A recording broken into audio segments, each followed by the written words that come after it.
자식 키워봐야다 소용없다는 말 나는 안 믿었습니다. 내 아들 민노만큼은 다를 거라고 세상 전부가 등을 돌려도 내 편이 되어줄 거라고 그렇게 철석같이 믿었습니다. 그 믿음 하나로 버텼습니다. 남편 떠나고도 허리 끊어져라 김밥 말면서도 그 아이만 잘 되면 된다고 그거 하나만 믿고 여기까지 왔습니다. 그 전화 한 통을 받기 전까지는 정말로 그랬습니다. 하지만 모든 믿음이 무너져 내린 그날 전심했습니다.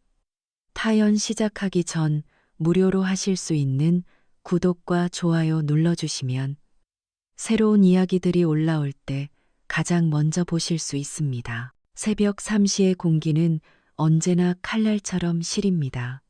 잠든 도시의 숨소리만이 나지막이 들려오는 시간. 어김없이 북의 낡은 형광등을 칩니다. 딸깍하는 소리와 함께 내 고단한 하루가 시작된다는 신호입니다. 찬물에 손을 담그자 잠이 덜 깬 뼈마디가 시큰하게 저려옵니다. 그래도 괜찮습니다. 이 손으로 쌀을 씻고 이 손으로 밥을 안 쳐야 내 아들 민노 같은 젊은이들이 따뜻한 아침 한 줄이라도 먹고 출근할 테니까요. 그 생각이 희미한 위안이 되어 쑤시는 허리를 억지로 펴게 만듭니다. 고슬고슬하게 지어진 밥에 참기름과 깨소금을 넣고 비비면 고소한 냄새가 좁은 부엌을 가득 채웁니다. 이 냄새는 내 지난 40년의 세월과 같습니다. 남편이라는 작자가 어린 민노만 내게 남겨두고 바람처럼 사라진 그날부터 이 냄새는 내 삶의 일부이자 내 아들을 지키는 무기였습니다. 도마 위에 시금치와 당근 노란 단무지와 짭조름한 우엉을 가지런히 올립니다. 리듬을 타듯 익숙하게 칼질을 하다 보면 문득 잊고 있던 옛 기억들이 안개처럼 피어오릅니다. 엄마, 엄마, 김밥이 세상에서 제일 맛있어. 6살 민노는 제가 싸준 김밥 꽁다리를 오물거리며 그렇게 말하곤 했습니다. 그 작은 입으로 세상에서 가장 큰 행복을 내게 안겨주었지요. 그 한마디가 뭐라고 나는 그 아이의 칭찬을 한 번이라도 더 듣고 싶어서 밤을 새워 김밥을 말고 또 말았습니다. 그 아이 대학 등록금도 장가, 미천도 다이도마 위에서 나왔습니다. 벽에 걸린 이제는 색이 바른 민노의 대학 졸업 사진을 힐끗 쳐다봅니다. 학사모를 쓰고 환게 웃는 아들의 얼굴, 저 웃음 한번 보려고 내 손가락 마디가 얼마나 휘고 내 무릎이 얼마나 달았는지 저 아이는 알까요? 아니 몰라도 됩니다. 부모는 자식의 행복을 위해 기꺼이 자신을 지우는 존재니까요. 나는 그렇게 믿었고 지금도 그 믿음에는 변함이 없습니다. 그때였습니다. 정막을 깨고 현관문 도어록이 해제되는 소리가 들렸습니다. 삘리릭, 이 시간에 올 사람은 단 한 명뿐입니다. 심장이 쿵하고 반갑게 내려앉았습니다. 우리 아들 내 새끼가 왔구나. 민노야, 나도 모르게 목소리가 한 톤 높아졌습니다. 고무 장갑을 벗어 던지고 거실로 달려나가자 멀게 차려입은 아들이 서 있었습니다.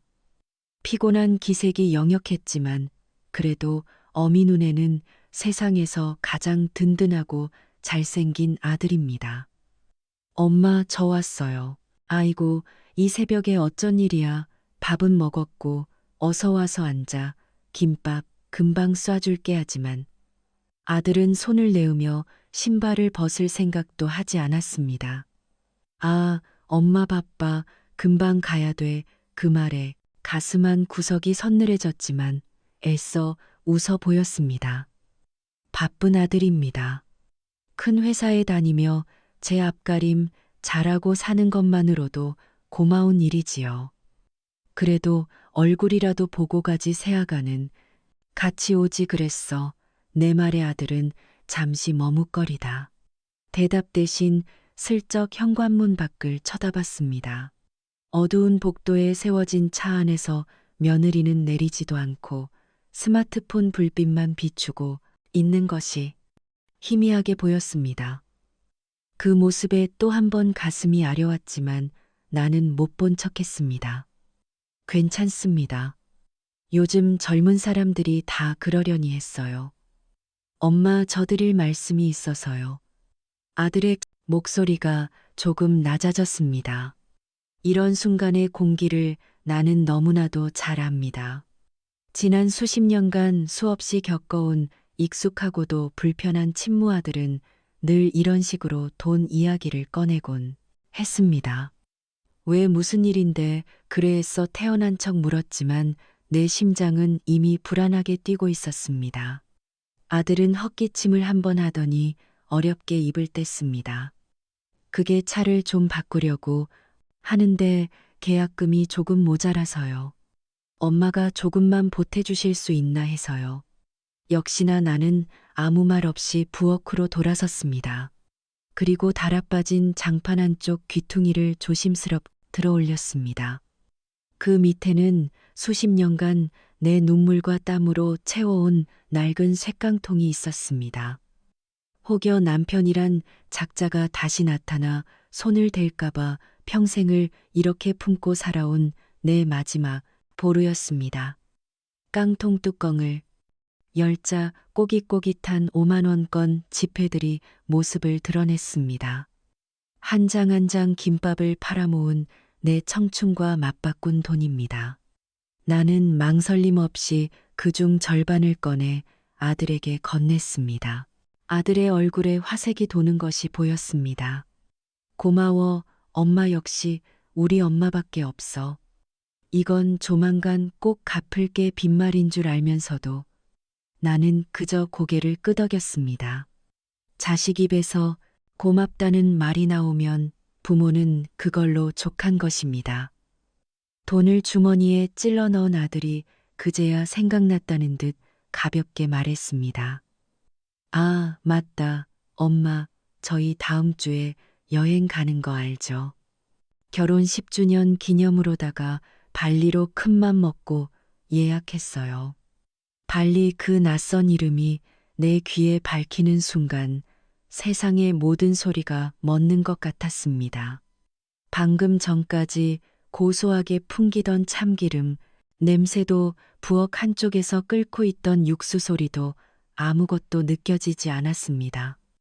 내 아들이 내 힘들게 난 모르게 눈을 훔치며 힘들게 모은 돈을 받아들고 나와는 아무 상관없는 이국의 섬으로 떠난다고 합니다. 그래, 잘됐다. 좋은데 가는구나. 재밌게 놀다. 오련 목소리가 떨리지 않게 최대한 힘을 주어 말했습니다. 내 속이 까맣게 타 들어가는 것을 아들은 조금도 눈치채지 못하는 듯했습니다. 그저 신이 나서 여행 계획을 늘어놓기 시작했습니다. 최고급 리조트가 어떻고 바다가 보이는 수영장이 어떻고 나는 아무런 대꾸도 할 수 없었습니다. 그저 내달고 거친 손을 내려다볼 뿐이었습니다. 이 손으로 새벽을 열어 마련해준 돈으로 저 아이는 평생 내가 구경도 못 해볼 세상을 여행하는구나. 서운함보다는 차라리 아득한 슬픔이 밀려왔습니다. 엄마, 그럼 저 진짜가 볼게요. 그래, 조심해서 가. 운전 조심하고. 응, 엄마도 필요한 거 있으면 전화하고. 아들은 그렇게 손을 한번 흔들고는 미련 없이 현관을 나섰습니다. 잠시 후 자동차 엔진 소리가 멀어지며 골목은 다시 깊은 정적에 잠겼습니다. 나는 그 자리에 한참을 서 있었습니다. 아들이 떠난 자리에 남은 싸늘한 공기가 텅 빈 내 마음속으로 스며드는 것 같았습니다. 부엌으로 돌아와 미처 다 말지 못한 김밥을 마저 말기 시작했습니다. 하지만 이상하게 손에 힘이 들어가지 않았습니다. 벽에 걸린 달력을 쳐다보았습니다. 다음 주 수요일 날짜에 민노 내외 여행이라고 내가 직접 적어 놓은 글씨가 보였습니다. 며칠 전 아들이 전화로 여행 간다고 했을 때 서운한 마음을 감추고 축하해주고 싶어서 적어둔 것이었습니다. 그 글씨를 보고 있자니 갑자기 왼쪽 가슴이 뻐근하게 조여왔습니다. 숨이 턱 막히는 것 같아 나도 모르게 가슴을 움켜쥐었습니다. 괜찮다, 괜찮아 늙으면 다 이런 거야. 스스로를 다독이며 마지막 남은 김밥 한 줄을 입에 넣었습니다. 평생을 내 자부심이었고 내 아들을 키워낸 그 김밥이 오늘따라 왜 이리도 쓰게만 느껴지는 걸까요? 나는 그 쓴맛을 삼키며 어쩌면 내 아들도 남들과 똑같은 소용 없는 자식일지도 모른다는 생각을 난생 처음으로 하고야 말았습니다. 아들이 떠난 현관에는 그 애가 신고 있던 구두의 마른 흙먼지만이 희미하게 남아 있었습니다. 나는 그것을 가만히 내려다 보았습니다. 내 집의 온기는 단 한 줌도 담아가지 않고 세상의 먼지만을 잠시 내려놓고 떠난 흔적. 그것이 꼭 지금의 내 아들 민호를 말해주는 것 같아 가슴 한 구석이 시큰했습니다. 부엌으로 돌아와 남은 설거지를 마저 했습니다. 그릇들이 서로 부딪히는 소리가 유난히 크게 들리는 밤이었습니다. 텅 빈 집을 채우는 것은 오직 물소리와 내 깊은 한숨소리뿐. 벽에 걸린 낡은 시계가 째깍째하고 무심하게 흘러가는 소리가 마치 내 남은 생명의 시간을 재는 것처럼 들려왔습니다. 그날 이후 며칠간은 아무 일도 없었습니다. 나는 여느 때처럼 새벽에 일어나 김밥을 말고 가해 문을 열고 해가 지면 집으로 돌아왔습니다. 하지만 무언가 달라져 있었습니다. 똑같이 밥을 안 치고 똑같이 단무지를 썰어도 예전 같은 신명이 나지 않았습니다. 마치 심장에 작은 구멍이라도 뚫린 사람처럼 마음 한 구석으로 계속해서 찬 바람이 드나드는 기분이었습니다.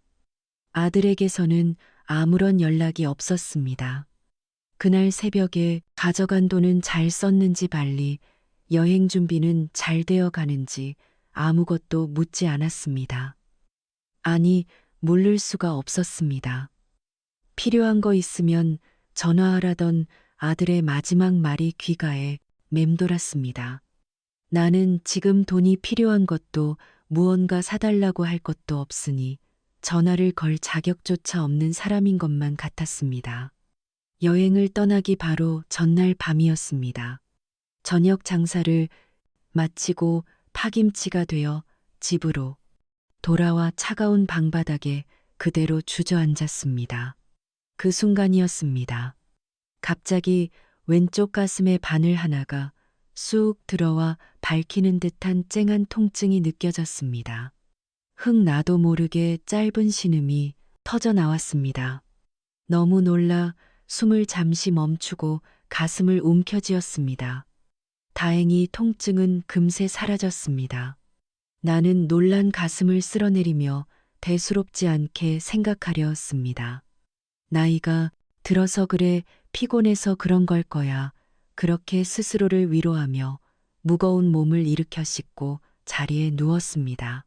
하지만 잠은 오지 않고 온갖 생각들이 머릿속을 헤집었습니다. 내일이면 민노네가 발리로 떠나는 날, 그곳의 햇살은 얼마나 따뜻할까? 그곳의 바다는 얼마나 팔까? 상상만으로도 아득하게 먼 세상의 이야기였습니다. 그렇게 뒤척이기를 1시간쯤 지났을까?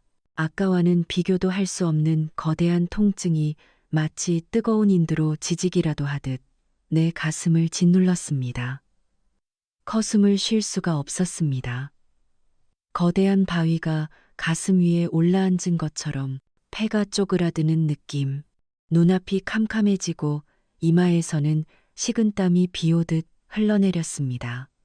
이불을 붙잡은 손이 사시나무처럼 떨려왔습니다. 이러다 정말 죽을 수도 있겠다는 공포가 온몸을 휘감았습니다. 안 돼. 이렇게 죽을 수는 없어. 나는 마지막 남은 힘을 쥐어짜 침대 옆 협탁으로 손을 뻗었습니다. 손끝에 닿은 차가운 스마트폰 화면을 켜자 환하게 웃고 있는 아들 내외의 사진이 배경 화면으로 나타났습니다. 그 행복한 얼굴을 보는 순간 나도 모르게 눈물이 터져 나왔습니다. 민호야, 엄마 좀 살려줘. 떨리는 손가락으로 간신히 아들이라고 저장된 이름을 눌렀습니다. 신호가 가는 동안에 그 몇 초가 마치 몇 시간처럼 길게 느껴졌습니다. 제발 받아라 여보세요. 수화기 너머로 들려오는 아들의 목소리는 잠이 덜 깬 듯 짜증이 섞여 있었습니다. 민호야, 엄마야. 내 목소리는 형편없이 갈라지고 떨리고 있었습니다. 숨을 헐떡이며 간신히 말을 이었습니다. 엄마가 지금 너무 아파. 가슴이 숨을 쉴 수가 없어. 제발 내 아들이라면 이 위급한 상황을 알아챌 거라고 믿었습니다. 당장이라도 달려와 줄 거라고, 아니, 최소한 걱정스러운 목소리로 엄마 어디야, 내가 119불을 깨라고 외쳐줄 거라고 믿었습니다. 하지만 수화기 너머에서 들려온 대답은 내 남은 생의 모든 희망을 단번에 끊어버리는 말이었습니다. 에이, 엄마는 맨날 아프시잖아. 그 한마디에 내 심장을 짓누르던 통증보다 더한 아픔이 온몸을 관통했습니다. 세상이 무너져 내린다는 것이 이런 느낌일까요? 귀가 먹해지고 눈앞이 새하얘졌습니다. 내가 평생을 바쳐 키운 아들이 죽음의 문턱에서 손을 내민 어미에게 맨날 아프다고 타박을 하고 있었습니다. 피곤해서 그래 병원 한번 가보고 약이나 잘 챙겨 먹거나 내일 새벽 비행기라 끊는다. 아들의 목소리 뒤로 며느리의 목소리가 작게 들려오는 것 같았습니다. 누구야, 여보, 어머님 또 시작이시네. 그 소리는 환청이었을까요? 하지만 내 귀에는 너무도 선명하게 밝혔습니다. 전화는 그렇게 끊겼습니다. 내 손에서 스마트폰이 힘없이 툭 하고 바닥으로 떨어졌습니다. 화면에는 여전히 행복하게 웃고 있는 아들 내외의 사진이 켜져 있었습니다. 그 웃음이 오늘따라 나를 조롱하는 악마의 미소처럼 보였습니다. 눈물이 뺨을 타고 흘러 베개를 적셨습니다. 서러운 배신감, 그리고 지독한 외로움, 평생 느껴보지 못한 감정의 폭풍이 나를 덮쳤습니다. 남편이 떠났을 때도 이렇게까지 비참하지는 않았습니다. 그때는 지켜야 할 내 아들 민노가 있었으니까요. 하지만 이제는 아무도 없었습니다. 나는 이 차가운 방의 이 끔찍한 고통 속에 완벽히 혼자였습니다. 가슴을 짓누르는 통증이 점점 더 심해졌습니다. 의식이 희미해지는 와중에도 단 한 가지 생각만이 머릿속을 맴돌았습니다.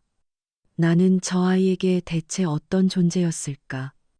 그저 필요할 때 돈이나 내어주는 낡은 지갑이었을까? 아니면 귀찮지만 버릴 수는 없어서 가끔 들여다보는 낡은 가구 같은 것이었을까?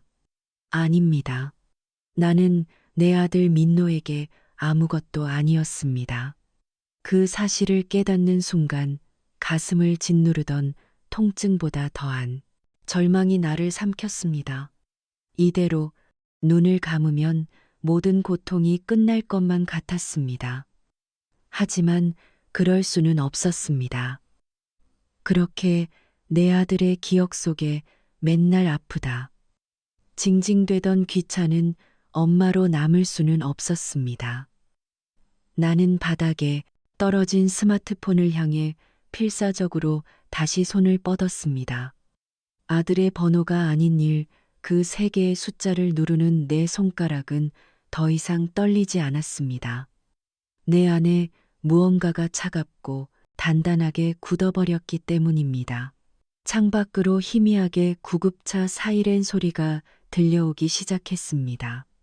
그 소리는 내 지난 인생에 대한 외침이자 동시에 새로 시작될 내 삶의 신호탄처럼 들려왔습니다. 할머니 천운이십니다. 조금만 늦었으면 정말 큰일 날 뻔했어요. 흰 가운을 입은 젊은 의사가 내 차트를 넘기며 말했습니다. 그의 목소리는 안도감이 섞여 있었지만 내 귀에는 그저 멀고 공허하게만 들려왔습니다. 천운이라니 내 아들에게 버림받은 이 순간이 과연 운이 좋은 순간이란 말인가. 나는 아무런 대답 없이 그저 병실의 새하얀 천장만을 멍하니 올려다 보았습니다. 응급실에서의 소란과 분주함이 지나가고 나는 이름 모를 병동의 2인실 창가 자리에 누워 있었습니다. 다행히 옆 침대는 비어 있어 이 넓은 공간을 오롯이 나 혼자 차지하고 있었습니다. 하지만 그 고요함이 나를 더욱 깊은 고독의 심연으로 밀어넣었습니다. 코를 찌르는 소독약 냄새에 일정하게 울리는 기계의 신호음, 그리고 내 팔뚝의 혈관을 타고 차갑게 흘러들어오는 링거액. 이 병실을 채우는 모든 것들이 내가 살아있음을 증명하고 있었지만 내 마음은 이미 죽은 것과 다름없었습니다. 엄마는 맨날 아프시잖아. 아들의 그 목소리가 끔찍한 메아리가 되어 귓속을 끊임없이 맴돌았습니다. 내가 평생을 바쳐 지켜온 세상이 그 한마디에 모래성처럼 허물어져 내렸습니다. 간호사가 들어와 혈압을 재고 식사 시간이 되면 차가운 병원밥이 나왔지만 나는 아무것도 느낄 수가 없었습니다. 모든 것이 유리창 너머의 풍경처럼 아득하고 비현실적이었습니다. 이틀이 지났습니다. 그 사이 아들에게서는 전화 한 통, 문자 한 통 오지 않았습니다. 아마 그 애는 지금쯤 발리의 뜨거운 햇살 아래 제 어미가 죽음의 문턱을 헤매고 있다는 사실은 까맣게 잊은 채 웃고 있겠지요. 며느리와 팔짱을 끼고 이국의 음식을 맛보며 행복에 겨워하고 있겠지요.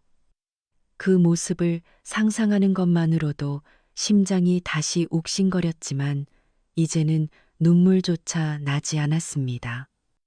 눈물샘이 말라버린 것인지 아니면 더 이상 슬퍼할 기력조차 남지 않은 것인지 알 수 없었습니다. 그날 오후 무료함을 견디지 못해 침대 옆 협탁에 놓아두었던 스마트폰을 집어들었습니다. 아들이 끊어버린 그날 밤 이후로 처음 만져보는 것이었습니다. 화면을 켜자 여전히 환하게 웃고 있는 아들, 내외의 사진이 나를 맞았습니다. 나는 홀린 듯 아들의 인터넷 사진 보는 화면으로 들어갔습니다. 젊은 사람들이 한다는 그것을 나는 아들의 소식을 조금이라도 더 보고 싶은 마음에 몇 년 전 민노에게 직접 배워두었던 것입니다. 새로운 게시물이 올라와 있었습니다. 가장 위에 떠 있는 사진을 누르는 순간 내 숨이 멎습니다. 사진 속에는 눈부시의 파란 바다와 새하얀 백사장을 배경으로 내 아들 민호와 며느리가 활짝 웃고 있었습니다. 두 사람은 똑같은 꽃무늬 셔츠를 입고 손에는 야자수가 꽂힌 화려한 음료를 들고 있었습니다. 그들의 얼굴에는 근심이라고는 단 한 점도 찾아볼 수 없는 완벽한 행복만이 가득했습니다. 나는 떨리는 손가락으로 화면을 넘겼습니다. 다음 사진은 최고금. 리조트의 수영장에서 서로에게 물을 튀기며 장난치는 모습이었습니다. 그 다음은 붉은 노를 등지고 입을 맞추는 낭만적인 모습이었습니다. 한 장 한 장 넘길 때마다 내 심장은 날카로운 유리 조각에 베이는 듯 했습니다. 하지만 나를 정말로 무너뜨린 것은 그 사진들 밑에 적힌 작은 글자들이었습니다. 발리 여행 결혼 10주년 행복하자 아프지 말고, 그리고 그 마지막에 내 눈을 의심하게 만드는 글자가 있었습니다. 사랑하는 우리 가족. 그 네 글자가 거대한 망치가 되어 내 머리를 내리치는 것 같았습니다. 어지러웠습니다. 눈앞이 흐려졌습니다. 나는 간신히 스마트폰을 가슴에 끌어안고 소리 없는 비명을 삼켰습니다. 가족, 저들의 행복한 세상 속에 나라는 존재는 없었습니다. 나는 그들의 가족이 아니었습니다. 평생을 바쳐 이륙한 아들의 세상에서 나는 완벽한 이방인이었습니다. 아들의 등록금을 위해 내 반지를 팔았던 날들이 스쳐 지나갔습니다. 아들이 먹고 싶다는 갈비 한 번 사주려고 한겨울에도 냉골에서 떨며 김밥을 팔았던 새벽들이 떠올랐습니다. 그 모든 희생과 헌신은 저 사진 한 장 앞에서 아무런 의미도 없는 먼지가 되어 흩날렸습니다. 나는 저들의 행복을 위해 존재하는 배경이었고 저들의 여행을 위해 돈이나 대주는 소모품이었습니다. 그 순간 무언가 툭하고 끊어지는 소리가 들렸습니다. 그것은 내 아들을 향한 마지막 미련의 끈이었습니다. 내 안에서 들끓던 서러움과 배신감이 순식간에 차가운 얼음처럼 굳어버렸습니다. 나를 짓누르던 모든 감정들이 사라지고 머릿속이 섬뜩할 정도로 명료해졌습니다. 나는 더 이상 울지 않았습니다. 떨리던 손도 거짓말처럼 멈췄습니다. 나는 침대에서 천천히 몸을 일으켰습니다. 창밖을 내다보았습니다. 회색빛 병원 건물과 바쁘게 오가는 사람들, 그리고 멀리 보이는 도시의 풍경, 지금까지와는 전혀 다른 세상이 보였습니다. 이전까지는 내가 속하지 못한 세상이라 슬펐지만 이제는 내가 되찾아야 할 나의 세상으로 보였습니다. 스마트폰을 다시 들었습니다. 아들의 행복한 얼굴을 나는 어떤 표정의 변화도 없이 그저 무감각하게 바라보았습니다. 그리고 사진을 삭제하는 대신 화면을 캡처했습니다. 이것은 내 아들이 나를 어떻게 생각하는지에 대한 명백한 증거였습니다. 나는 전화번호를 열었습니다. 아들이라고 저장된 이름은 더 이상 내게 아무런 의미도 없었습니다. 나는 그 이름을 지나쳐 한참을 아래로 내렸습니다. 그리고 수십 년 된 낡은 수첩에서 옮겨 적어 두었던 단 한 번도 누르지 않았던 그 번호를 찾아냈습니다. 박 변호사, 그 세 글자를 누르기 전 나는 마지막으로 창문에 비친 내 모습을 보았습니다. 병원복을 입은 초라하고 늙은 여자가 그곳에 있었습니다. 하지만 그 여자의 눈빛은 더 이상 슬픔에 젖어 있지 않았습니다. 그 눈에는 모든 것을 잃은 자의 공허함과 동시에 모든 것을 되찾으려는 자의 차가운 결의가 서려 있었습니다. 아들아, 내가 버린 것은 그저 맨날 아픈 늙은 어미가 아니었다. 내가 누리는 모든 것의 뿌리이자 내 세상의 기둥이었다. 이제 그 기둥을 내 손으로 직접 뽑아낼 것이다. 그날 밤 아들이 알던 엄마는 그 병실에서 조용히 죽었습니다. 그리고 박순자라는 이름의 한 여자가 새로 태어났습니다. 내 인생에는 두 번의 배신이 있었다. 첫 번째 배신은 나를 주저앉혔고 두 번째 배신은 나를 일으켜 세웠다. 아이러니하게도 나를 가장 아프게 했던 것들이 결국 나를 가장 강하게 만들었다. 남편이라는 작자가 내 전 재산을 들고 젊은 여자와 도망쳤을 때 나는 세상을 다 잃었다고 생각했다. 하지만 아니었다. 나에게는 지켜야 할 아들 민노가 있었다. 그 아이를 보며 나는 다시 일어섰다. 그리고 이제 그 아들이 나를 배신했다. 내 세상의 전부였던 아들이 내 마지막 남은 심장마저 갈기갈기 찢어 놓았다. 하지만 이번에는 주저앉지 않을 것이다. 이제는 지켜야 할 것이 아들이 아니라 바로 나 자신이니까 나는 차가운 스마트폰 화면 위 박 변호사라는 세 글자를 말없이 응시했습니다. 이 번호의 주인은 20년 전 남편의 빚더미 속에서 나를 건져준 유일한 사람이었습니다. 그때 그는 갓 변호사가 된 젊은 청년이었고 나는 억울함에 잠도 못 자던 30 중반의 여자였습니다. 그는 수임료도 제대로 받지 않고 내 편에 서서 싸워주었습니다. 그리고 마지막 재판이 끝나던 날 내게 이런 말을 해주었습니다. 박순자 씨, 이제부터는 절대로 남을 위해 살지 마세요. 오직 당신과 아들 두 사람만을 위해 사세요.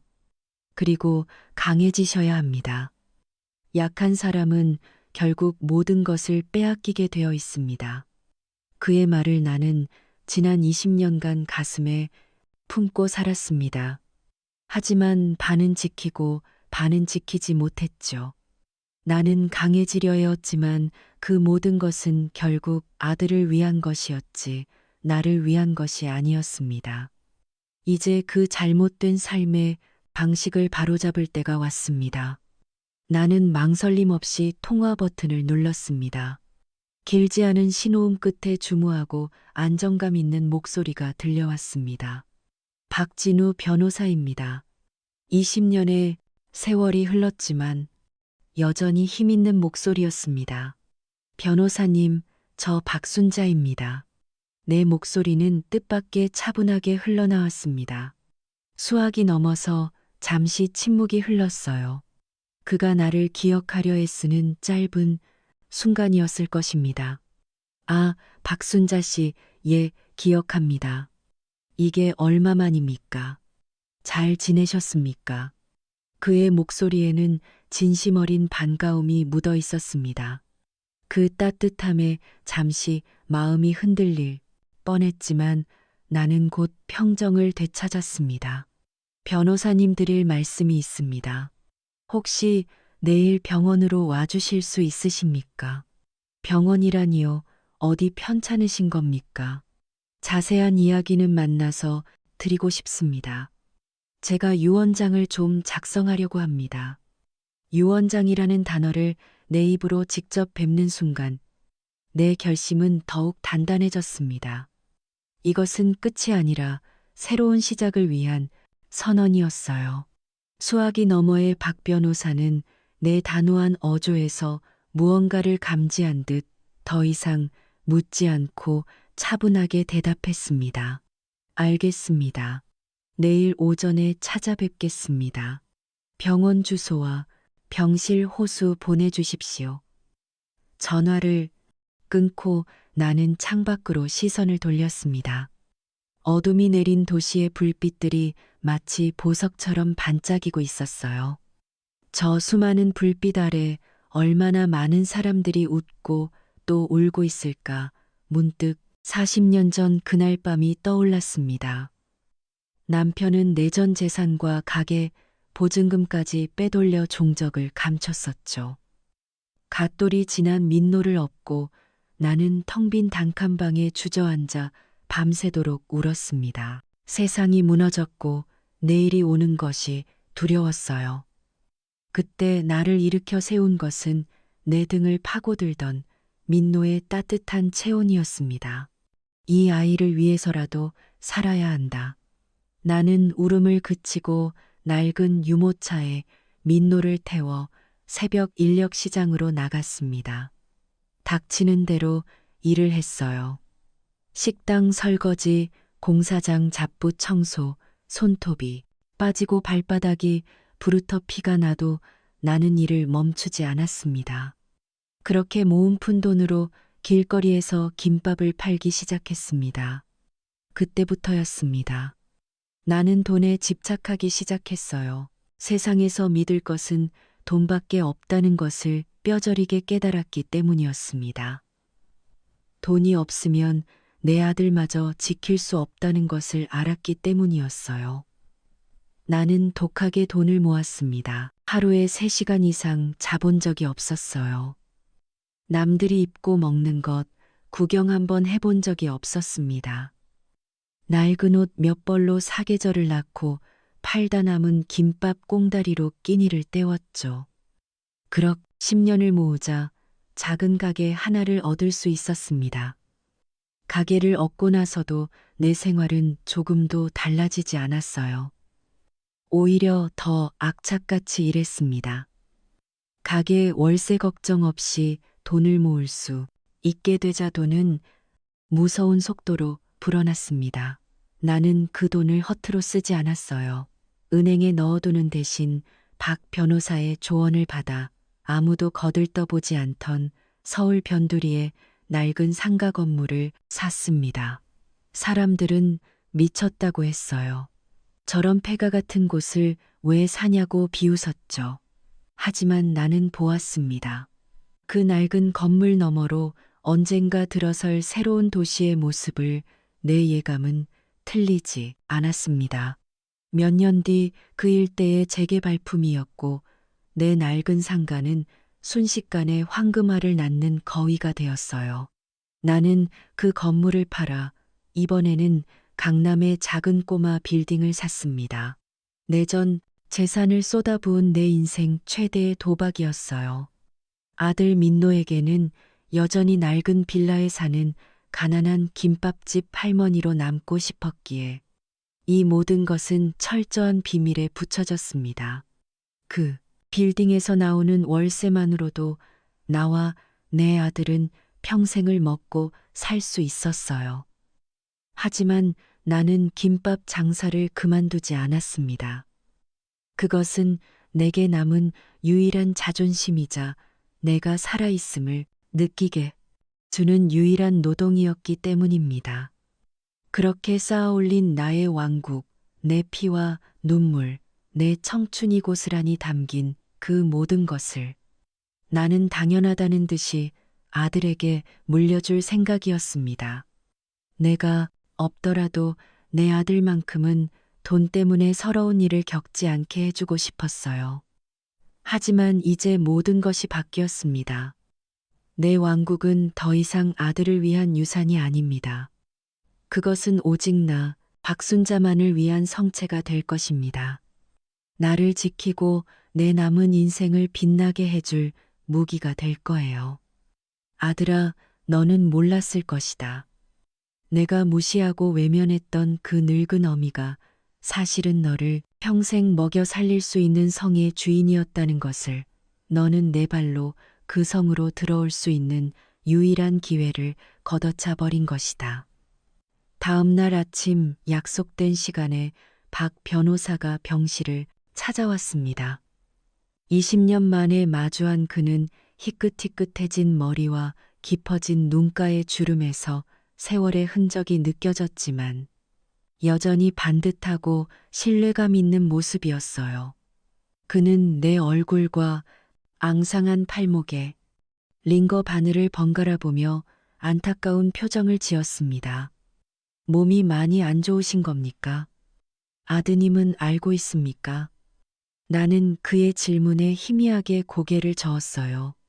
아니요, 그 아이는 모릅니다. 그리고 앞으로도 몰랐으면 합니다. 내 단호한 대답에 박 변호사는 더 이상 아들에 대해 묻지 않았습니다. 그는 가방에서 서류 몇 장을 꺼내며 본론으로 들어갔어요. 어떤 내용으로 준비를 도와드리면 되겠습니까?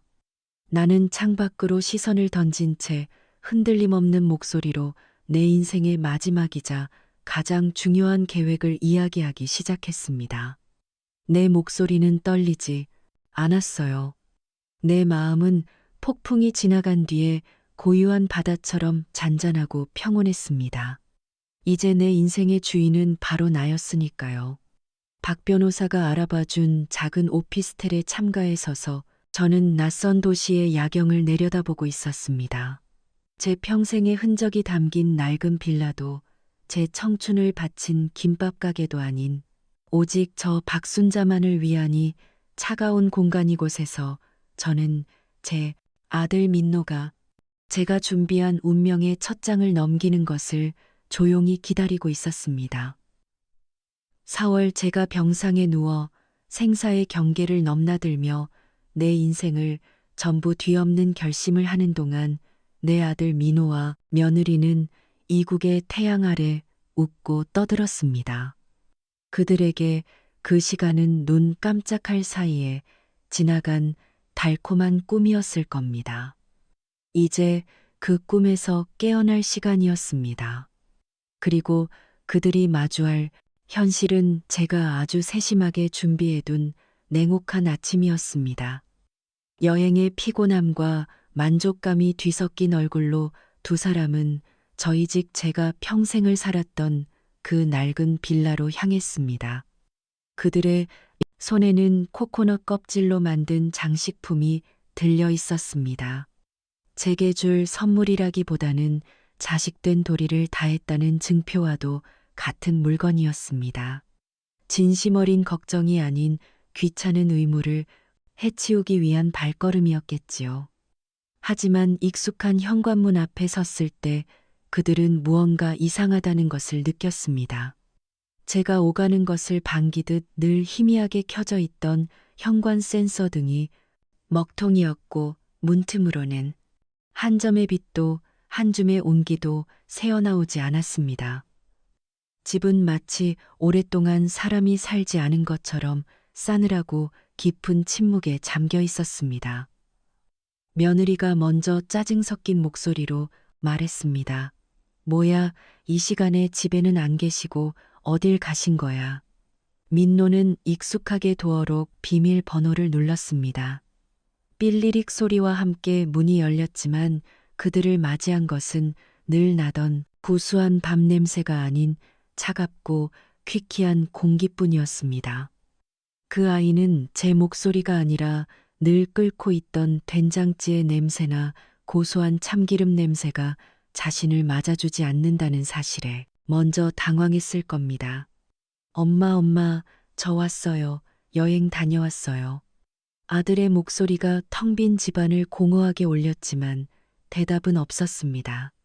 두 사람은 신발을 벗고 안으로 들어섰습니다. 거실은 어두웠고 제가 매일 아침 저녁으로 닦던 식탁 위에는 먼지가 희미하게 내려앉아 있었습니다.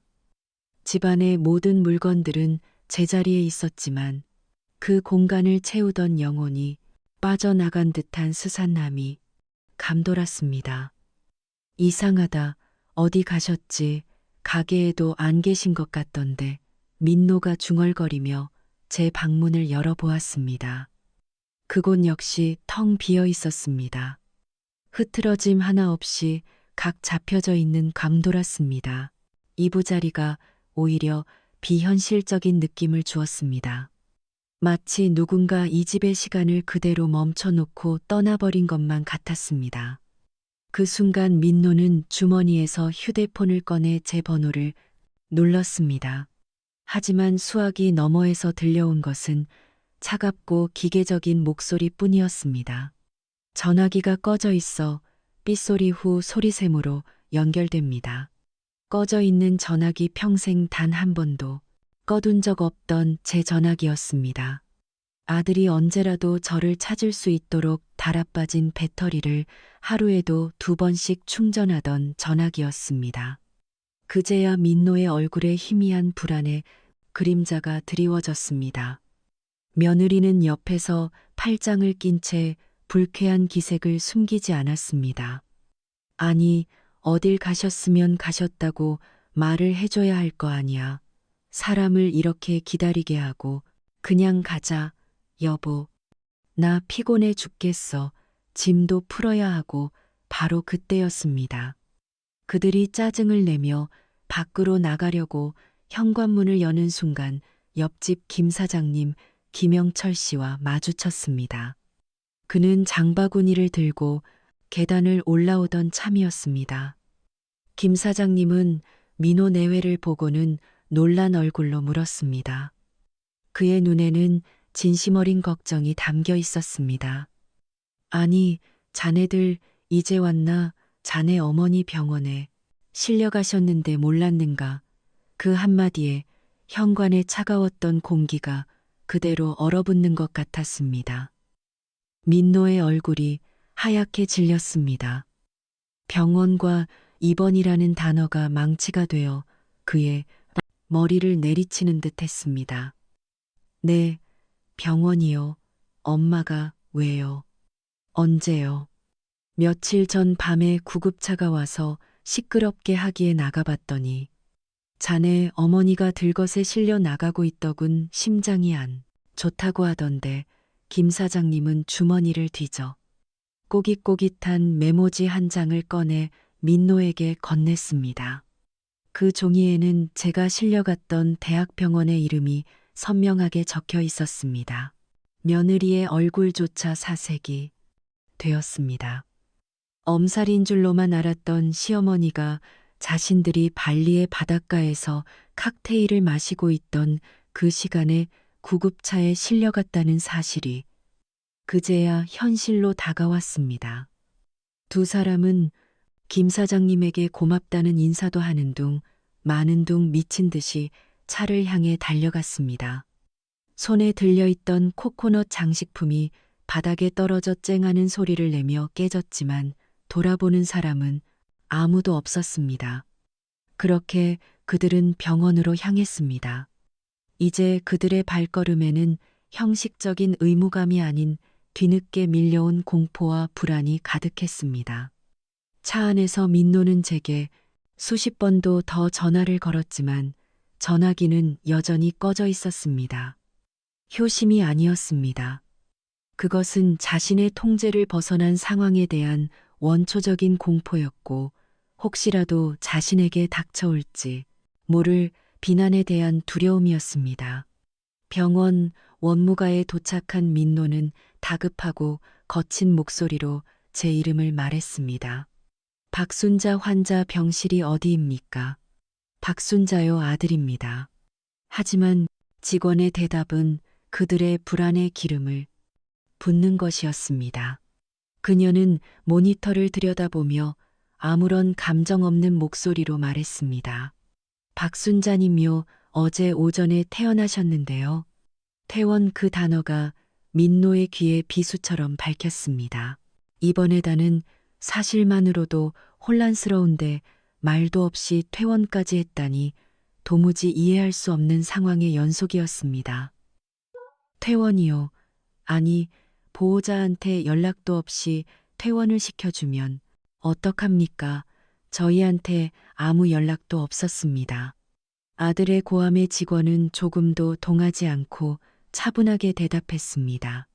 환자분께서 직접 원하셨고 거동하시는데 문제가 없다고 주치의가 판단했습니다. 그리고 아드님 오시면 전해달라고 맡겨두신 게 있습니다. 직원이 건넨 것은 작게 접힌 메모지 한 장이었습니다. 민노는 떨리는 손으로 그것을 펼쳤습니다. 그 안에는 어떠한 안부 인사도 설명도 없었습니다. 그저 기계처럼 딱딱한 글씨로 낯선 주소 하나와 이름 석자만 적혀 있었습니다. 서초구 서초동 777번지 박진우 변호사, 사무실 변호사. 그 세 글자가 꺼져 있던 전기와 이웃의 충격적인 증언, 그리고 말없는 퇴원이라는 모든 불안한 조각들을 하나로 깨어 맞추는 마지막 퍼즐이었습니다. 민노의 심장이 쿵하고 바닥으로 떨어지는 소리가 들리는 듯했습니다. 그들은 허무하게 병원을 나섰습니다. 차에 오르자마자 며느리가 날카로운 어조로 소리쳤습니다. 변호사는 또 뭐야, 당신 엄마 도대체 무슨 일을 꾸미고 계신 거야? 우리 몰래 이상한 일 꾸미고 계신 거 아니야? 민호는 아무 대답도 하지 못했습니다. 그저 손에 들린 메모지만을 멍하니 내려다볼 뿐이었습니다. 평생을 자신의 손바닥 안에 있다고 믿었던 어머니가 이제는 자신이 전혀 알지 못하는 안개 속으로 사라져버렸다는 것. 그 끔찍한 예감이 그의 온몸을 옥죄기 시작했습니다. 아들아, 너는 이제 곧 알게 될 것이다. 내가 버린 것이 그저 맨날 아프던 늙은 어미가 아니었다는 것을, 내가 잃어버린 것이 고작 몇 분의 유산이 아니었다는 것을. 서초동의 번화한 거리를 지나 낡은 건물 3층에 위치한 변호사 사무실. 민호는 엘리베이터도 없는 좁은 계단을 오르며 거친 숨을 내쉬었습니다. 발리의 호화로운 리조트에서 돌아온 지 불과 몇 시간, 그의 세계는 뭔지 모를 불안감으로 이미 뒤틀리기 시작했습니다. 옆에서 따라오는 며느리의 날카로운 하이힐 소리가 그의 불안을 더욱 증폭시켰습니다. 박순자 씨의 아드님 되십니까? 문을 열고 들어서자 50대 중반의 박진우 변호사가 무표정한 얼굴로 그들을 맞았습니다. 민노는 처음 보는 이 남자가 왜 어머니의 일을 처리하고 있는지 의아했지만 일단 고개를 끄덕였습니다. 네, 제가 아들입니다. 어머니가 여기 주소를 만시죠. 어머님께서 일주일 전에 저를 찾아오셨습니다. 유언장 작성을 의뢰하셨죠. 유언장, 그 단어가 나오자 민노의 눈빛이 번뜩였습니다. 불안감과 동시에 묘한 기대감이 그의 가슴을 뛰게 했습니다. 평생 김밥을 말며 아들만 바라보고 살았던 어머니, 그 어머니가 남긴 것이 무엇일까? 아마도 지금 살고 있는 작은 빌라 한 채, 아니면 몇 천만 원 정도의 예금이겠지만 그래도 없는 것보다는 나을 것이었습니다. 박 변호사는 서류철을 펼치며 안경을 고쳤었습니다. 그리고 담담한 목소리로 말했습니다. 먼저 어머님의 재산 현황부터 말씀드리겠습니다. 어머님의 총자산은. 민호는 숨을 죽이고 기다렸습니다. 옆에서 며느리도 몸을 앞으로 기울였습니다. 15억 2천만 원입니다. 순간 사무실 안이 죽은 듯이 고요해졌습니다. 민노의 입이 벌어졌습니다. 15억, 평생 김밥이나 말던 늙은 어머니가 15억이나 가지고 있었다고. 그의 얼굴이 붉게 달아올랐습니다. 심장이 미친 듯이 뛰기 시작했습니다. 15억이요. 그게 무슨 며느리의. 눈빛도 완전히 달라졌습니다. 탐욕스러운 빛이 그녀의 동공에 가득 찼습니다. 내 강남에 소재한 꼬마 빌딩 한 채와 예금 그리고 주식 등을 합친 금액입니다. 어머님께서는 지난 40년간 한 푼 한 푼 모아서 이 자산을 읽으셨더군요. 민노의 머릿속이 하얗게 변했습니다. 40년 자신을 키우며 그 고생을 하면서도 어머니는 묵묵히 15억이라는 거금을 모았던 것입니다. 그리고 이제 그 모든 것이 자신에게 돌아올 것이었습니다. 아들은 자신뿐이니까, 당연히 그럴 것이니까. 그래서 저에게는. 민노의 목소리가 떨렸습니다. 기대감에 목이 바짝 말랐습니다. 박 변호사는 다음 장을 넘기며 말을 이었습니다. 아드님께는 현재 거주하고 계신 빌라의 전세금 1억 원만 남기셨습니다. 그 순간 세상이 멈춘 것 같았습니다.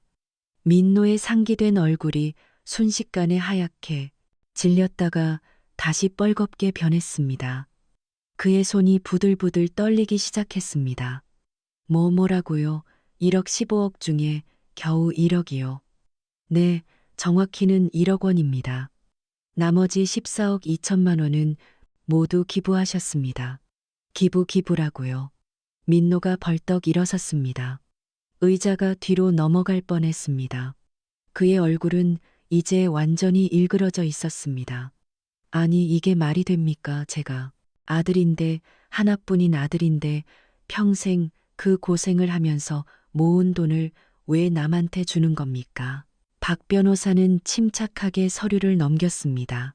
김영철 씨에게 2억 원, 이분은 어머님의 오랜이시라고 하더군요. 그리고 노인복지재단에 5억 원, 나머지는 여러 자선단체에. 김영철이 누굽니까?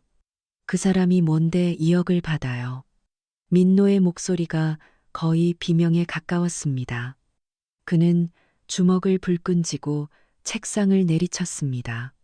이건 사기입니다. 어머니가 제 정신이 아니었어요. 병원에 계셨다면서요. 정신이 온전하지 않은 상태에서 작성한 거 아닙니까? 어머님은 의사 2명의 확인하에 완전히 건강한 정신 상태에서 유언장을 작성하셨습니다. 다고 법적으로 아무런 하자가 없습니다. 그럴 리가 없어요. 어머니는 평생 저만 바라보고 사셨단 말입니다. 제가 전부였어요. 민노는 거의 울부짖듯 소리쳤습니다. 그의 눈에는 관기가 서려 있었습니다. 평생 당연하게 여겼던 어머니의 희생, 당연하게 받을 것이라. 믿었던 유산, 그 모든 것이 한순간에 무너져 내렸습니다. 며느리도 이제는 완전히 다른 표정이 되어 있었습니다. 처음의 기대감은 온데간데였고 차가운 경멸이 그녀의 얼굴에 가득했습니다. 1억 겨우 1억이라고요. 그럼 우리가 뭐가 되는 거예요? 15억 중에 1억이면 그것도 전세금이면 그녀는 민노를 쏘아 보았습니다. 마치 쓸모없는 물건을 보듯 하는 눈빛이었습니다. 저는 그 모든 것을 지켜보고 있었습니다. 제 아들이 보여주는 추악한 본색을 돈 앞에서 완전히 무너져 내리는 가식을 그것이 바로 마주하게 된 진실의 순간이었습니다. 제 아들 민호는 저를 사랑하고 제 건강이 걱정되는 것이 아니라 제가 가진 것을 사랑했다는요. 진실이 드러나는 순간이었습니다. 소송하겠습니다. 이건 부당합니다. 효도도 안 한 남이 왜 2억을 받습니까? 민노는 완전히 이성을 잃었습니다. 그의 목소리는 갈라지고 얼굴은 눈물과 콧물로 범벅이 되어 있었습니다. 체면도 자존심도 그 무엇도 남아있지 않았습니다. 오직 잃어버린 14억에 대한 관계만이 그를 지배하고 있었습니다. 하지만 아들아, 그 14억은 내가 잃은 게 아니야. 애초에 내 것이 아니었으니까. 내가 너에게 가르쳐 주지 못한 것들이 너무 많구나. 자기 힘으로 살아가는 법, 남의 희생을 당연하게 여기지 않는 법, 그리고 무엇보다 돈보다 소중한 것이 있다는 걸 이제라도 내가 깨달았으면 좋겠다. 내가 진짜 이은 것이 무엇인지, 그것은 14억이 아니라 너를 무조건 사랑했던 엄마라는 것을. 변호사 사무실을 뛰쳐나온 민노는 미친 사람처럼 차를 몰았습니다. 그의 손은 운전대를 움켜쥔 채 떨리고 있었고 이마에는 식은땀이 흘렀습니다. 옆자리의 며느리는 계속해서 독서를 퍼부었습니다. 아니 도대체 어떻게 된 거야? 15억이라니 그 돈을 어떻게 모은 거야? 그리고 왜 우리한테는 겨우 이러 당신 평소에 얼마나 못했으면 이런 일이 생기는 거야? 민노는 대답할 수 없었습니다. 그의 머릿속은 온통 14억이라는 숫자로 가득 차 있었습니다. 그 돈이면 할 수 있었을 모든 것들이 주마등처럼 스쳐 지나갔습니다. 조금 더 좋은 집, 외제차, 해외여행 모든 것이 손에 잡힐 듯 하다가 사라져버렸습니다. 빨리가 분명 뭔가 착오가 있을 거야. 어머님이 정신이 없으셨나 봐. 아니면 그 변호사가 사기를 친 거야. 며느리의 재촉에 민노는 더욱 속도를 냈습니다. 평생을 살아온 그 낡은 빌라가 눈에 들어왔을 때 두 사람은 거의 뛰다시피 계단을 올랐습니다. 빨리 여러 며느리가 다그쳤고 민호는 떨리는 손으로 문을 열었습니다. 집안은 여전히 텅 비어 있었습니다. 하지만 이번에는 달랐습니다. 그들에게는 찾아야 할 것이 있었습니다. 단서가 되는 무엇이라도. 당신은 안방 뒤져나는 부엌이랑 거실 볼게. 며느리의 명령에 민노는 기계적으로 움직였습니다. 장롱을 열고 서랍을 뒤지고 이불을 들추었습니다. 낡은 가구들 사이에서 먼지만 풀풀 날렸습니다. 그때 거실에서 며느리의 날카로운 목소리가 들렸습니다. 여기 봐, 뭔가 있어. 민노가 달려가 보니 며느리가 화장대 서랍에서 하얀 봉투를 꺼내 들고 있었습니다. 민호에게라고 적힌 봉투였습니다. 빨리 열어봐. 진짜 유언장일지도 몰라. 민노는 떨리는 손으로 봉투를 뜯었습니다. 하지만 그 안에는 법적 서류가 아닌 어머니의 손글씨로 쓴 편지만이 들어 있었습니다. 민노야, 이 편지를 읽고 있다면 너는 이미 박 변호사를 만났겠구나. 놀랐지. 엄마가 그렇게 많은 돈을 가지고 있었다는 것에 더 놀랐겠지. 그리고 그 돈이 내게 오지 않는다는 것에 미안하다.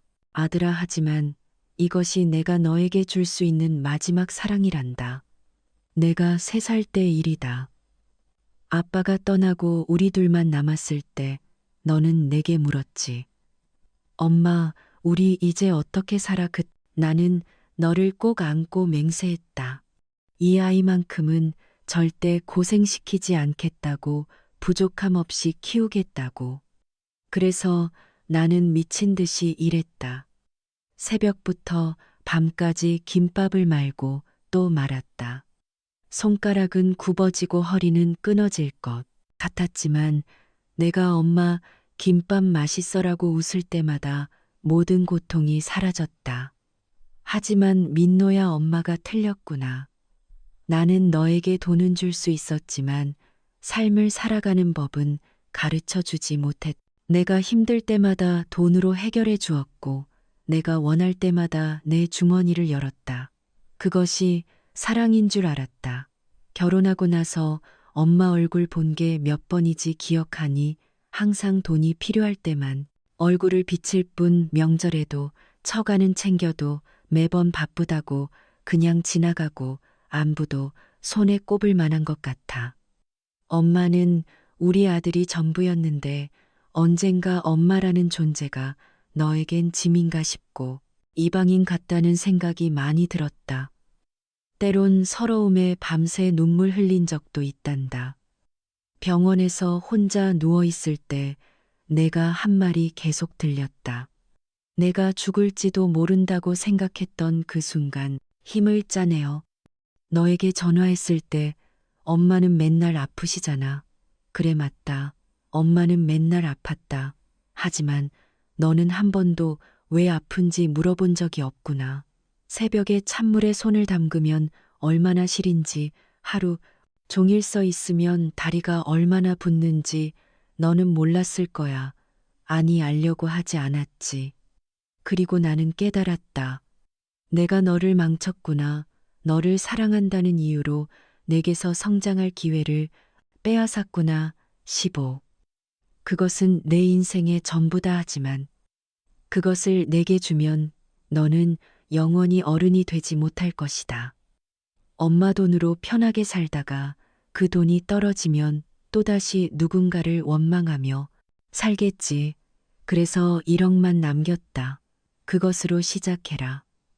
처음부터 내 힘으로 김영철 씨는 좋은 사람이다.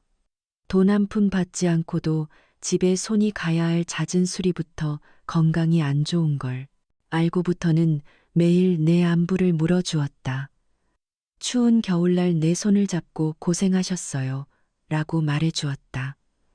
내가 한 번도 하지 않았던 그 말을 피 한 방울 안 섞였는데 나를 위해 너무 많은 걸 베풀어 주셨어. 미안하다, 민노야. 더 일찍 내게 진짜 삶을 가르쳐 주지 못해서. 그리고 고맙다. 부족한 많은 엄마 아들로 살아줘서. 언젠가 내가 깨닫기를 돈보다 소중한 것이 무엇인지. 그날이 오면 그때 비로소 우리는 진짜 가족이 될 수 있을 거야. 엄마가 편지를 다 읽은 민노는 그 자리에 무너져 내렸습니다. 무릎이 꺾이며 바닥에 주저앉았고 편지를 준 손이 바들바들 떨렸습니다. 눈물이 쏟아져 내렸습니다. 하지만 며느리의 반응은 전혀 달랐습니다. 그녀는 편지를 낚아채더니 다시 한번 꼼꼼히 읽었습니다. 혹시라도 숨겨진 계좌번호나 다른 단서가 있는지 확인하듯이 이게 다야, 진짜 이게 끝이야. 며느리가 편지를 바닥에 내던졌습니다. 그녀의 얼굴은 분노로 일그러져 있었습니다. 김영철이 누구야? 그 사람은 대체 뭔데 2억을 받냐고. 당신 아들 맞아. 민노는 대답할 수 없었습니다. 그저 흑뿐이었습니다. 어머니의 마지막 말들이 가슴을 찢어 놓았습니다. 정신 차려. 울고 있을 때가 아니라고. 이거 무효로 만들 방법을 찾아야지. 며느리가 민노의 어깨를 거칠게 흔들었습니다. 하지만 민노는 이미 모든 것을 포기한 사람처럼 축 늘어져 있었습니다. 소용없어. 변호사가 말했잖아. 법적으로 완벽하다고. 그래서 포기할 거야. 14억을 너 빚도 있잖아. 차 계약금에 여행 경비에 2억 가지고. 모래. 며느리의 목소리가 점점 더 날카로워졌습니다. 그녀는 민노를 내려다보다가 갑자기 한숨을 푹 내쉬었습니다. 아, 내가 미쳤지. 왜 이런 집안에 시집을 왔을까? 그녀는 핸드백을 집어들었습니다. 민노가 고개를 들어 아내를 바라보았습니다. 어디 가긴. 내가 갈게 가는 거지. 당신이랑 더 이상 못 살겠어. 민노가 벌떡 일어섰습니다. 며느리는 차갑게 웃었습니다. 솔직히 말할게. 나 당신 사랑해서 결혼한 거 아니야. 그래도 대기업 다니고 어머니가 뒷받침해 주니까 먹고 살만하겠다 싶어서 한 거지. 근데 이제 뭐야, 이게 다인 거잖아. 며느리는 손가락에서 결혼 반지를 빼더니 민노에게 던졌습니다. 반지가 바닥에 떨어져 쨍랑 소리를 냈습니다. 유진아, 그만해. 난 이런 가난한 인생 살 생각 없어. 빚지나 갚으면서 평생 찌그러져 살 당신이랑은 못 살아. 알아서 이혼 서류나 준비해놔. 현관문이 세게 닫히는 소리가 텅 빈 집안에 울려 퍼졌습니다. 민노는 다시 바닥에 주저앉았습니다. 이제 정말로 모든 것을 잃었습니다. 어머니도 아내도 14억도 그 무엇도 남지 않았습니다. 오직 구겨진 편지 한 장과 차가운 바닥에 떨어진 결혼 반지만 이 그의 곁에 있었습니다. 창 밖으로 어둠이 내려오고 있었습니다. 제가 살던 이 낡은 집에는 이제 아무도 없었습니다. 민노는 편지를 다시 펼쳤습니다. 내가 이은 것은 14억이 아니라 너를 무조건 사랑했던 엄마라는 것을. 그제야, 정말 그제야 민노는 진짜 울기 시작했습니다. 돈을 잃은 슬픔이 아니라 어머니를 잃은 슬픔으로. 하지만 너무 늦었습니다. 돌이킬 수 없을 만큼 너무나 늦었습니다. 그날 밤 민호는 텅 빈 집에서 홀로 밤을 지새웠습니다. 어머니가 앉아 계시던 자리, 어머니가 김밥을 싸시던 부엌, 어머니가 주무시던 방, 모든 곳에 어머니의 흔적이 남아 있었지만 어머니는 어디에도 없었습니다. 그리고 비로소 깨달았습니다. 자신이 진짜로 이은 것이 무엇인지를. 햇살이 따스하게 내리쬐는 아침이었습니다. 저는 생전 처음으로 알람 없이 눈을 떴습니다. 새벽 3시가 아닌 오전 9시. 평생을 새벽에 일어나 김밥을 말던 제게는 기적 같은 시간이었습니다. 작은 오피스텔의 창문으로 들어오는 햇빛이 참 고왔습니다. 이곳은 제가 선택한 새로운 보금자리였습니다. 넓지는 않지만 깨끗하고 무엇보다 오직 저만을 위한 공간이었습니다. 침대에서 일어나 기지개를 켜는데 허리가 아프지 않았습니다. 손가락도 저리지 않았습니다. 부엌으로 나가 차를 한 잔 내렸습니다. 이제는 찬물에 손을 담글 일도 쌀을 씻을 일도 없었습니다. 그저 제가 마시고 싶은 차를 내려 창가에 앉아 여유롭게 마실 뿐이었습니다. 그때 초인종이 울렸습니다. 방 여사님 계세요. 문을 열자 김영철 씨가 환한 얼굴로 써 있었습니다. 그의 손에는 작은 화분이 들려 있었습니다. 건강은 좀 괜찮으세요? 이사 축하드려요. 별건 아니지만 저는 그 화분을 받아들며 미소 지었습니다. 평생 누군가에게 선물을 받아본 기억이 거의 없었습니다. 주기만 했지 받아본 적은 없었으니까요. 고맙습니다. 김 선생님 들어오셔서 차라도 한잔 하시죠. 그렇게 저희는 마주 앉아 차를 마셨습니다. 김 선생님은 제세 생활에 대해 이것저것 물어봐 주셨고 저는 하나하나 대답했습니다. 누군가 진심으로 제 안부를 궁금해 한다는 것이 이렇게 따뜻한 일인 줄 처음 알았습니다. 한편 같은 시각 민호는 텅 빈 빌라에서 홀로 아침을 맞고 있었습니다. 아내가 떠난 지 일주일이 지났습니다. 그동안 그는 제대로 씻지도 먹지도 못했습니다. 수염이 덥하게 자랐고 눈은 쾌한이 들어가 있었습니다. 회사에는 병가를 냈지만 언제까지 이럴 수는 없었습니다. 냉장고를 열어보니 아무것도 없었습니다. 평소에는 어머니가, 결혼 후에는 아내가 챙겨주던 것들이었습니다.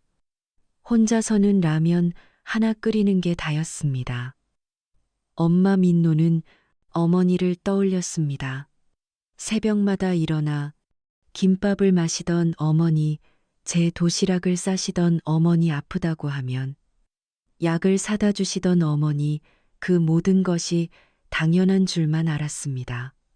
편의점에서 삼각김밥을 사와서 먹으려 했지만 목에 걸려 넘어가지 않았습니다. 어머니의 김밥이 그리웠습니다. 그 김밥이 미치도록 먹고 싶었습니다. 휴대폰을 들어 어머니 번호를 눌렀습니다. 하지만 여전히 꺼져 있었습니다. 그날 오후 저는 뜻밖의 손님들을 맞았습니다. 깜짝이야 문을 열자 김 선생님 부부와 동네 할머니 몇 분이 케이크를 들고서 있었습니다. 케이크에는 초가 73 꽂혀 있었습니다. 오늘이 생신이시라면서요. 김 선생님한테 들었어요. 저는 그만 눈물이 났습니다. 제 생일을 기억하는 사람이 있다는 것에, 그것을 축하해 주러 찾아온 사람들이 있다는 것에 생일 축하합니다. 생일 축하합니다. 다 같이 노래를 불러주었습니다. 저는 73년 만에 처음으로 남이 불러주는 생일 축하 노래를 들었습니다. 촛불을 불며 소원을 빌었습니다. 아들이 힘겹더라도 스스로 잘 이겨내기를. 케이크를 나눠 먹으며 저희는 도란도란 이야기를 나누었습니다. 누군가는 손자 자랑을, 누군가는 건강 걱정을 했습니다. 저는 그저 듣고 웃고 공감해 주었습니다.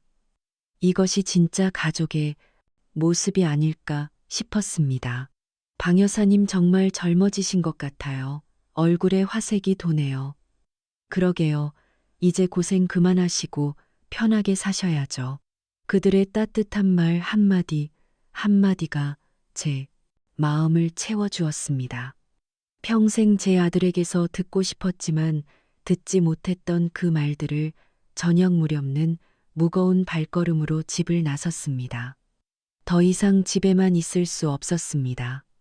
정차 없이 걷다가 어머니가 운영하시던 김밥집 앞에 섰습니다. 순전의 김밥 간판은 그대로였지만 문은 굳게 닫혀 있었습니다. 유리문에 얼굴을 대고 안을 들여다보니 텅 빈 가게만이 보였습니다. 어머니가 서 계시던 자리, 김밥을 마시던, 조리대 손님들이 앉던 의자들, 모든 것이 멈춰 있었습니다. 어디로 가신지 모르세요? 옆에 주인이 나와서 물었습니다. 몸이 안 좋으셔서 가게 정리하셨어요. 아드님이신가요? 민노는 고개를 끄덕였습니다. 목이 메어 말이 나오지 않았습니다. 참 좋은 분이셨는데 40년 동안 하루도 안 쉬고 장사하셨죠. 새벽부터 밤까지 정말 대단하셨어요. 40년 그 세월 동안 어머니가 이곳에서 보낸 시간들을 민노는 단 한 번도 제대로 들여다본 적이 없었습니다. 그저 돈이나 타러 가끔 들르는 곳일 뿐이었습니다. 집으로 돌아온 민노는 어머니의 방에 들어갔습니다. 그리고 서랍장을 열어 낡은 앨범을 꺼냈습니다. 먼지가 수북이 쌓인 앨범을 펼치자 오래된 사진들이 나왔습니다. 젊은 시절에 어머니 자신을 안고 환하게 웃고 있는 어머니 초등학교 입학식 날, 중학교 졸업식 날, 대학 합격 발표 날. 모든 사진 속에서 어머니는 자신만을 바라보고 있었습니다. 그 눈빛에는 온전한 사랑만이 담겨 있었습니다.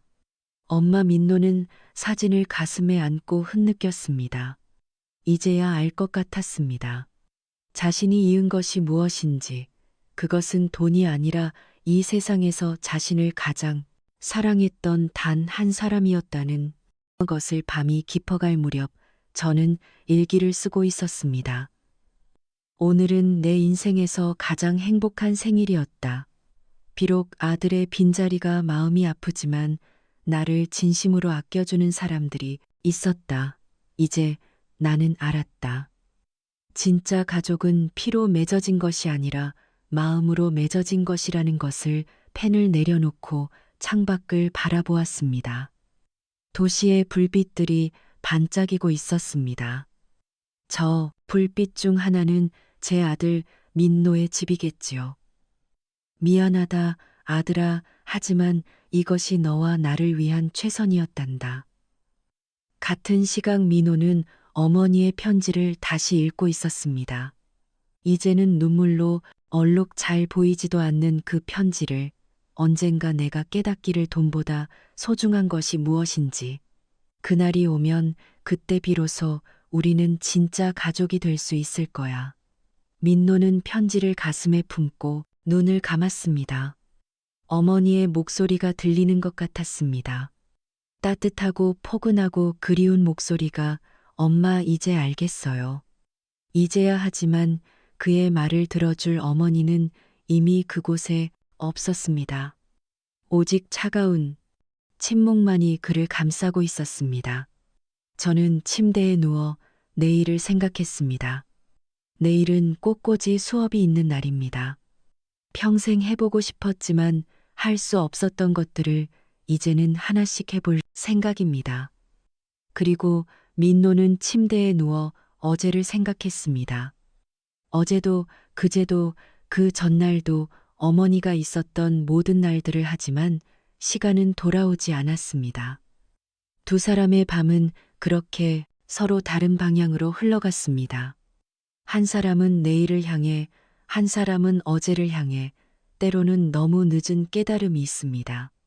평생 당연하게 여겼던 어머니의 희생, 무심히 넘겼던 그 고통, 뒤에 숨겨진 사랑의 무게를 우리는 얼마나 알고 있을까요? 혹시 지금 누군가의 희생을 너무나 당연하게 받아들이고 있지는 않으신가요? 아직 늦지 않았습니다. 괜찮아라는 진심 어린 물음 한번 고마워라는 따뜻한 인사 한번 전해보시는 건 어떨까요? 사랑하는 사람이 곁에 있는 지금 이 순간을 소중히 여기시길 바랍니다. 오늘 이야기 어떠셨나요? 마음에 닿으셨다면 구독과 좋아요 부탁드립니다. 함께 감동받고 싶은 누군가에게도 공유해 주시면 더 큰 행운이 찾아오실 겁니다.